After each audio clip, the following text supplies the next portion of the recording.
And we have the highest incarceration rate because we're not getting our kids the proper start in life. The last chapter of my book is called The Gift of a Good Start. Gift of a good start. Every child ought to have a good start in life. I was privileged to have that kind of good start. I was not a great student. I was a public school kid in New York City, and I didn't do well at all. I have my entire New York City Board of Education transcript from kindergarten through college. I wanted it when I was writing my first book.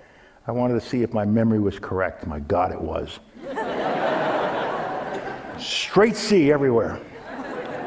And I finally bounced through high school, got into the City College of New York with a 78.3 average, which I shouldn't have been allowed in with. And then I started out in engineering, and that only lasted 6 months. And then I went into geology, rocks for jocks, this is easy.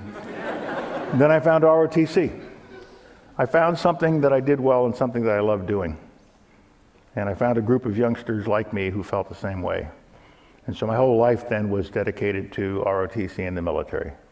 And I say to young kids everywhere, as you're growing up and as the structure's being developed inside of you, always be looking for that which you do well and that which you love doing. And when you find those two things together, man, you got it. That's what's going on, and that's what I found. Now, the authorities at CCNY were getting tired of me being there. I'd been there 4.5, going on 5 years, and my grades were not doing particularly well, and I was in occasional difficulties with the administration. And so they said, but he does so well in ROTC. Look, he gets straight A's in that, but not in anything else. And so they said, look, let's take his ROTC grades and roll them into his overall GPA and see what happens. And they did. It brought me up to 2.0. Yep. They said, it's good enough for government work. Give him to the Army. We'll never see him again. We'll never see him again. And so they shipped me off to the Army.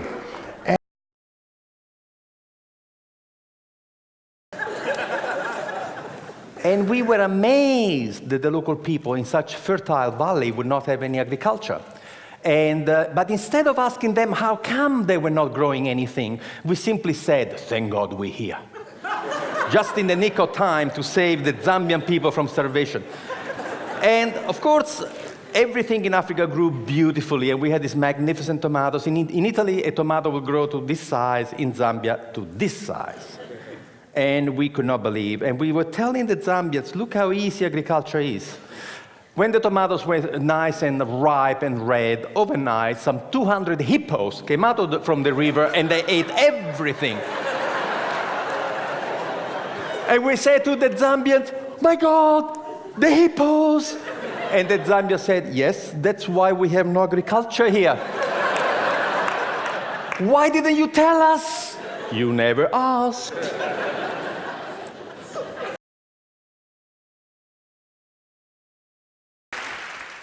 Well, I was introduced as the former governor of Michigan, but actually, I'm a scientist. All right, a political scientist. It doesn't really count. But my laboratory was the laboratory of democracy that is Michigan. And like any good scientist, I was experimenting with policy about what would achieve the greatest good for the greatest number. But there were three problems, three enigmas that I could not solve. And I want to share with you those problems, but most importantly, I think I figured out a proposal for a solution. The first